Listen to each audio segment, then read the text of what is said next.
ली, लेकिन अब इसके बाद क्या करें, किस तरह की नौकरी मिलेगी और कौन से विभाग हैं, कौन सी कंपनीज है जहां पर नौकरी मिल सकती है, आइए इसके बारे में आपको बताते हैं। देखो, आईटीआई फीटर ट्रेड कोर्स में cutting, fitting, welding, drilling, pipe fitting, lathe machine चलाना, इस तरह की चीज़ें सिखाई जाती है। जिसके बाद मैन्युफैक्चरिंग कंपनीज में या कारखानों में जहाँ पर छोटे छोटे पार्ट्स तैयार किए जाते हैं, लेथ मशीन से अलग अलग तरह के अलग अलग शेप के सामान तैयार किए जाते हैं, तो इस तरह की मैन्युफैक्चरिंग कंपनीज में नौकरी मिलती है जहाँ पर अलग अलग तरह के काम आप कर सकते हैं, जिसमें fitter, welder, CNC operator, pipe fitter, quality controller, wheel writer, maintenance mechanic, technician, sales representative, CAD designer, turner, grading technician, hydraulic technician, इस तरह की प्राइवेट नौकरियां आपको मिल जाती है, जहां पर शुरुआत में 15,000 से 20,000 रुपये तक का वेतन मिल जाता है। और दोस्तों, इसमें बहुत सी प्राइवेट कंपनीज है, जिनमें से कुछ के नाम आपको यहाँ पर दिखाई दे रहे होंगे। इन कंपनीज में भी आप नौकरी के लिए अप्लाई कर सकते हैं। यहाँ पर भी आईटीआई फीटर ट्रेड वालों को नौकरियाँ मिल जाती है। और दोस्तों, इसी तरह से कुछ सरकारी विभाग भी होते हैं जहाँ पर आईटीआई फीटर वालों के लिए नौकरियाँ निकलती हैं।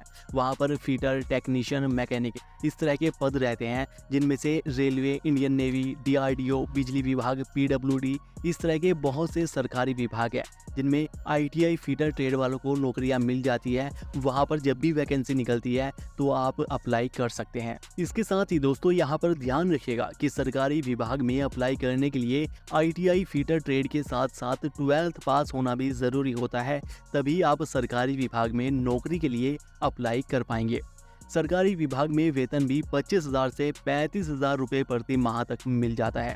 तो दोस्तों, ये तो नौकरियों की बात हुई, लेकिन अगर आप नौकरी ना करके आईटीआई फीटर ट्रेड से करने के बाद आगे पढ़ना चाहते हैं तो इस साइड में भी बहुत से ऑप्शन है। आप डिप्लोमा कोर्सेज होते हैं, जैसे diploma in mechanical engineering, diploma in mechatronics, diploma in industrial automation, diploma in CAD CAM, diploma in tools and die mechanic, diploma in robotics, diploma in piping engineering, diploma in welding technology, diploma in quality control and assurance, diploma in safety management. इस तरह के ये कुछ diploma courses हैं जिन्हें ITI fitter trade के बाद भी आप कर सकते हैं। ये डिप्लोमा कोर्सेज लगभग 3 साल के होते हैं। इनमें खर्चा भी 2.5 लाख रुपए तक का आ जाता है। इसके अलावा कुछ डिग्री कोर्सेज भी होते हैं, जिनमें BE in mechanical engineering, BE in mechatronics, BTech in industrial automation, ये कुछ डिग्री कोर्स हैं जिन्हें आईटीआई फीटर ट्रेड के बाद आप कर सकते हैं। और ये डिग्री कोर्स लगभग 4 साल के होते हैं। इनमें खर्चा भी 3 लाख से 3.5 लाख रुपए तक का आ जाता है। लेकिन दोस्तों, यहाँ पर आपको ये भी बता दूँ कि अगर आप आईटीआई फीटर ट्रेड से करने के बाद डिप्लोमा या डिग्री कोर्स भी इस लाइन में आप कर लेते हैं तो इससे आपको दोगुना फायदा हो जाएगा। एक तो आपको ज़्यादा वेतन वाली नौकरी मिल सकेगी और दूसरा